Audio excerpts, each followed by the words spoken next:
Kesuksesan tidak bisa diraih dengan begitu saja, banyak lika-liku yang telah dihadapi.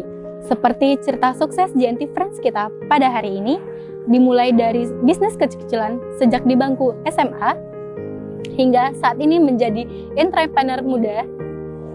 Di sini, saya Laura Gavani Antonio akan menemani teman-teman di konten kita Cerita Cita.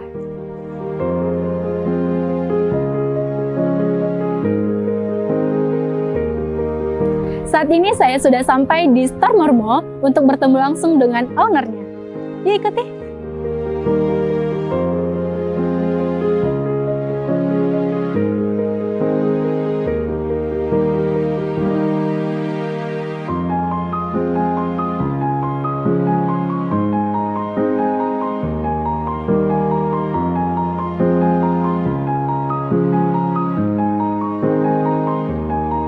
Misi.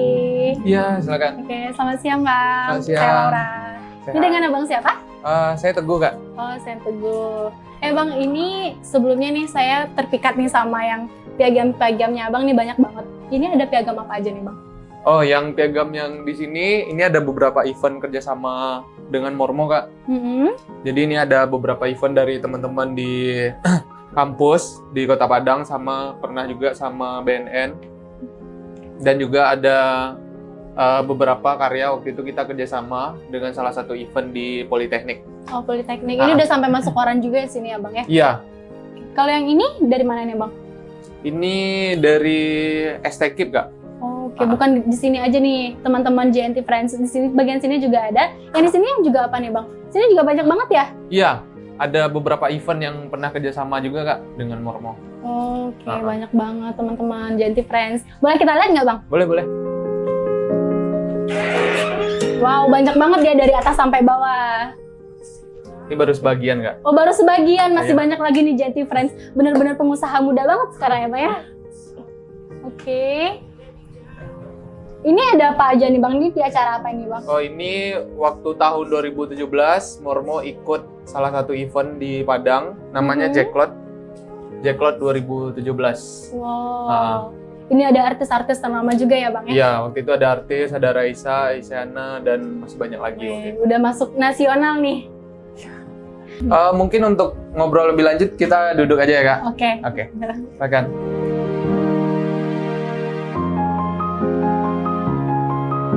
Bang, ini Laura mau tanya dulu nih, sebelum kita pertanyaan lebih jauh nih. Yang Mormo itu apa Bang? Kenapa dikasih nama Mormo gitu? Oh gitu. Sebenarnya awal bisnis itu, Kak, mikir nama usaha itu kan mikirnya gimana sih yang bisa diingat sama orang kayak gitu, biar mudah orang nyebutnya. Kalau biasanya kan orang bikin nama usaha itu kan pakai bahasa Inggris biar keren kan. Tapi saya bikin usaha di Minang nih, kalau bisa pakai bahasa Inggris kan patah-patah tuh lidah gitu kan. Jadi nyari nama yang mudah diucapin gitu. Tapi orang mudah juga ingat. Jadi waktu itu Teguh sering baca cerita Yunani kuno gitu. Jadi ada salah satu monster namanya Mormo gitu. Jadi kayak, wah ini kayaknya aneh sama belum pernah dengar nih sebelumnya gitu kan. Dan nggak terlalu susah ngucapinnya. Jadi diambil untuk nama usaha. Oh, jadi Mormo ini kayak monster dari zaman Yunani dulu nih gitu Iya. ya Bang? Tapi nggak ngambil filosofinya, cuma ngambil namanya aja gitu. Nama monsternya aja. Jadi ini Mormo ini merupakan monster gitu ya Bang? Nama monster. Oke, unik sekali ya Bang ya, unik sekali. Oke, usaha Mormo ini dari kapan ini Bang mulai berdiri yang Mormo ini? Mormo ini berdiri sejak bulan Agustus 2015 kan? 2015 bulan. Wow, udah 6 tahun, kurang lebih 6 tahun. Iya, kurang lebih 6 tahun. Oh. Udah lama juga ya Bang ya? Iya, lumayan Kak. Sekarang umurnya berapa Bang? Kalau boleh tahu? Umurnya lebih kurang 26 tahun. 26 tahun. Jadi di saat umur 20 tahun Abang udah buka usaha sendiri? Yes. Wow, luar biasa sekali JNT Friends. Ini kan di usia 20 tahun udah berdiri Mormo. Nah sebelumnya nih Bang, sebelum di Mormo, ini ada usaha-usaha lain atau gimana ini Bang? Sebelum bangun usaha Mormo ada Kak, banyak Kak. Banyak? Wow. Jadi sebenarnya mulai usaha itu udah sejak sekolah. Jadi pas sekolah, pas di SMA, itu nyari-nyari buat tambahan uang jajan kayak gitu. Kalau pas sekolah kan barang-barang yang sering hilang kayak pena, buku tulis kan sering hilang tuh. Nah, jadi coba-cobalah jual kecil-kecilan waktu itu. jual buku, jual pena ke teman-teman sekelas yang tujuannya adalah untuk nambah-nambah uang jajan. Terus pernah juga jualan coklat, pernah jualan pulsa, pernah. Wow. Pokoknya banyak lah apa yang bisa dapetin buat nambah uang jajan, dicoba kayak gitu. Jadi udah dari zaman sekolah ya Bang ya? Sekolah, Di saat semua pada main-main dan Abang udah berpikir gimana caranya ini ada bisnis, ada uang masuk. Yang penting uang masuk ya Bang ya? Kayak gitu. Oke, di saat yang teman-teman yang lain masih kayak ngilang-ngilangin pena, ngilang-ngilangin buku, Abangnya udah ada rencana untuk mau jual gitu. Oke, ini balik lagi nih Bang ke Mormonya. Ini perkembangan Mormo sendiri gimana nih Bang? Dari awal berdiri dari tanggal 2015. Oh ya, Agustus ya Bang ya? Ya, Agustus. 2015. Sampai saat ini gimana perkembangannya itu Bang? Langsung sebesar ini atau gimana? Oh enggak Kak, panjang perjalanannya. Kalau tahun 2015 itu, waktu itu bisa dibilang mulai dari nol ya, dari awal kayak gitu. Tahun 2015 itu untuk promosi dan penjualan sendiri itu lewat media sosial, jadi online kayak gitu, belum ada toko. Kayak tahun 2015 itu produk Mormo itu satu, yaitu produk gelang karet yang bisa dipesan dengan mungkin tulisannya nama sekolah atau nama angkatan atau nama kelas kayak gitu, dengan minimal ordernya 30 buah waktu itu. Jadi promosinya dan pemasarannya waktu itu lewat media sosial. Waktu itu Instagram belum kayak sekarang ya, tapi waktu itu Instagram masih awal-awal, tapi waktu itu rajin ngepromosi di Instagram. Terus 2015 sampai 2016 kayak gitu. Dan di akhir 2016, tepatnya di bulan September, itu ngumpulin uang sedikit-sedikit, bikin toko, bikin satu toko yang alamatnya di Kampung Kelawi yang di seberang jalan. Oh, di Kelawi ya Bang? 2016 kayak gitu. Dan waktu 2016 itu perkembangannya Mormo produknya nambah lagi, nggak cuma gelang yang bisa dipesan sama orang, tapi juga gelang yang bisa dibeli satuan. Jadi waktu itu bikin edisi-edisi yang bisa dibeli sama teman-teman kayak gitu. Waktu itu bikin edisi, mungkin waktu itu edisi film, waktu itu bikin edisi Star Wars, ada One Piece, pokoknya ada edisi-edisinya kayak gitu. Dan itu di akhir 2016.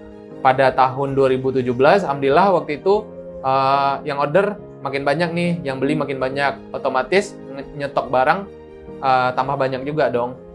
Dan dikarenakan toko yang di depan itu kecil, ukurannya cuma 3x3, kecil, jadi nggak bisa nyetok barang terlalu banyak. Akhirnya sewa satu lagi Mormo Home Base. Jadi ini untuk sebagai kantor, sebagai gudang juga kayak gitu, sebagai tim juga untuk kerja gimana cara promosi dan lain sebagainya macam. Jadi ini Mormonya sekarang ada 2 cabang ya Bang?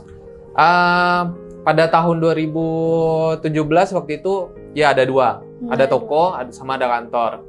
Terus 2018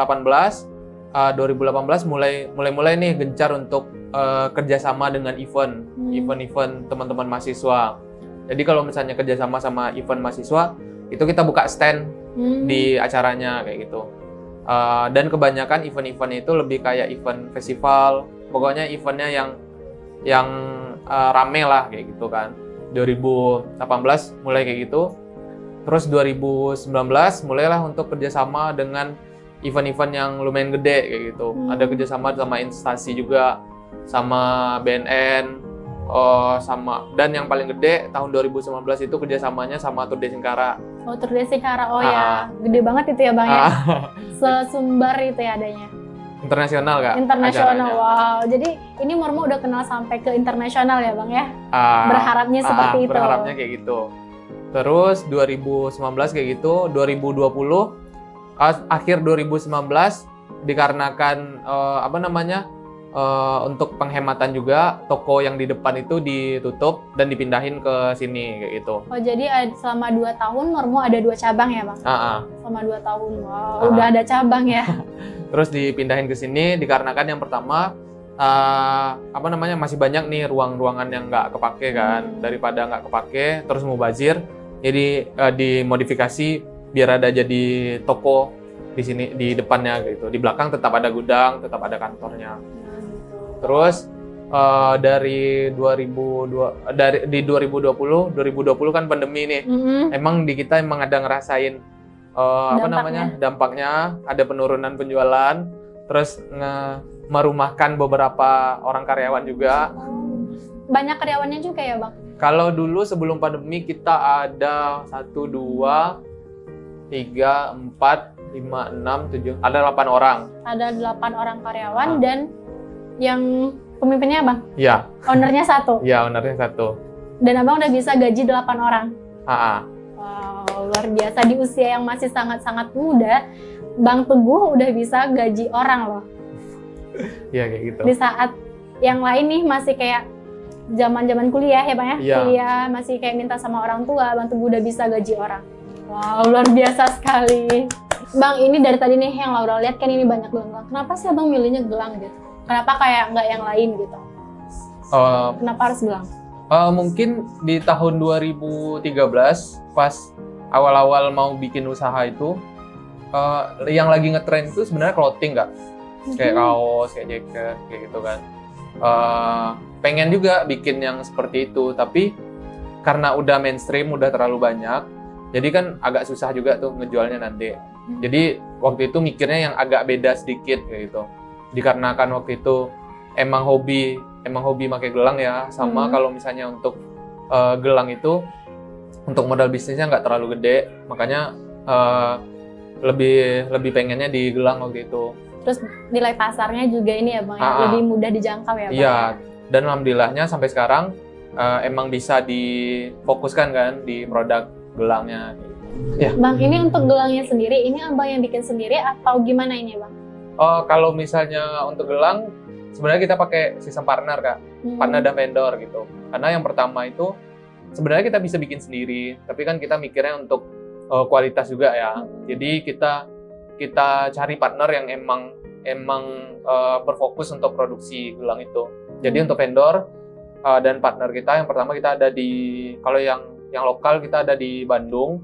Kalau misalnya yang untuk bahan premium itu vendor kita dari Cina. Jadi kita import. Dan untuk beberapa produk kayak gelang yang tali, gelang rajut sama gelang parakor itu kita punya partner. Ada emang teman yang ngerjain kayak gitu. Emang kerajinan tangan sendiri gitu iya, ya Bang? Jadi mereka emang fokus di produksinya kayak gitu. Kita yang fokus di penjualannya sama branding. Keren. Ini untuk usahanya nih Bang, pengiriman. Ini kan nggak cuma di Padang aja nih Bang, udah bisa keluar juga ya, yang nama Mormo udah dengar sampai keluar. Paling jauh kemana ini Bang?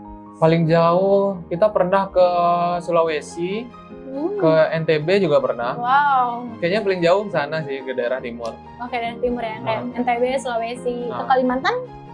Kalimantan pernah? Pernah juga. Pernah juga. Udah jauh-jauh sekali ya Bang ya. Udah dikenal sama Indonesia lah intinya. Iya, gitu. insya Allah. Semoga ya Bang. Iya, amin. Dan ini nih Bang, Abang pakai ekspedisinya kan JNT nih. Nah, kenapa harus JNT? Kenapa nggak kayak masih banyak brand-brand ABCD gitu, ekspedisi ABCD gitu? Jadi waktu 2015 pas awal buka toko itu langsung ditawarin sama marketing dari JNT, mau nggak kerjasama sama JNT? Dan waktu itu sih banyak ditawari keuntungan kayak paketnya cepat sampai. Kalau misalnya untuk Sumatera Barat estimasi 1-2 hari. Tapi biasanya sehari sampai sih, kirim sekarang, besok pagi udah diterima sama customer. Terus paketnya bisa diantar jemput dan resinya nggak nanti otomatis dikirim ke WA oleh kurirnya kayak gitu. Dan alhamdulillahnya sejak 2016 sampai sekarang kurirnya udah ganti-ganti sih yang jemput paket ke Mormo, tapi alhamdulillahnya sampai sekarang masih lancar nih kerjasama sama JNT. Jadi ini masih tetap bakal pakai JNT terus atau gimana ini Bang? Iya bakal. Ya kalau pakai JNT terus ya. Bang, ini balik lagi nih kita ke Mormonya nih Bang. Kan udah dari tahun 2016 nih sampai sekarang, itu kan pasti banyak banget lika-liku yang Abang lalui ya. Ini kendala-kendala dari Mormo sendiri nih apa Bang? Yang sampai saat ini? Kalau kendala banyak sih Kak. Salah satunya, salah satu atau salah duanya deh. Dan sebenarnya kalau di Mormo sendiri itu kendala itu bisa dibilang banyak banget gitu. Mulai dari permodalan, dari karyawan, kerjasama sama event dan lain sebagainya macam lah, customer kecewa dan lain sebagainya macam. Tapi alhamdulillahnya Teguh mikirnya itu sebagai emang jalannya lah untuk dalam berusaha gitu. Jadi istilahnya nggak terlalu terlalu lama dipikirkan sih. Jadi emang kalau ada masalah emang dicari solusi kayak gitu. Ya, kayak hadapi sekarang, dihadapi besok udah hilang gitu ya Yes, Bang ya. kayak gitu. Oke, jadi kayak gitu aja kayak udah kalau masalah ya udah masalah, habis itu hilang ya udah sekarang fokus sama Mormo lagi Iya, gitu. kayak gitu. Oke, luar biasa sekali ya Bang ya. Nih Bang, di usia yang sekarang nih yang 26 nih ya, 26 ini gimana sih Bang tips bisa seperti Abang ini gitu? Di usia yang sangat muda udah bisa ya gaji karyawan, udah bisa punya usaha sendiri gitu di saat orang-orang teman-temannya masih huru-hara sana sini gitu. Gimana sih Bang tipsnya biar bisa seperti ini? Kalau tipsnya mungkin yang penting ada tujuan sih.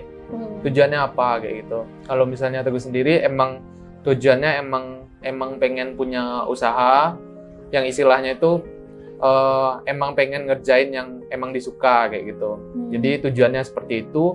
Ya insya Allah dari dulu awal sampai sekarang emang harus itu dipertahanin kayak gitu. Kalau misalnya kita udah punya tujuan dan konsisten, insya Allah apa yang kita tujuan, apa yang kita niatkan itu tercapai kayak gitu sih sebenarnya, sesimpel itu. Ini hobi tapi menghasilkan gitu ya Bang? Ya bisa juga kayak gitu. Lebih ke hobi tapi menghasilkan, yang bermanfaat banget ya Bang. Yang penting Genti Friends, yang penting itu adalah niat dan tekad.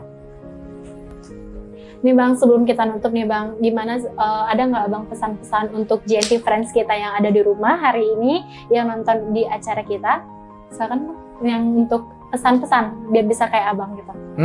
Mungkin pesannya yang pertama itu adalah kita punya tujuan, yang kedua konsisten, terus yang penting mulai aja dulu. Mulai aja dulu, oke. Mulai aja dulu ya sahabat Genti Friends. Baiklah, nggak kerasa ya Bang, sudah sampai kita di akhir segmen kita pada siang hari ini di acara Cerita Cita. Makasih ya Bang sudah menyempatkan waktunya untuk acara kita. Sampai ketemu lagi di acara Cerita Cita kita berikutnya. Dadah!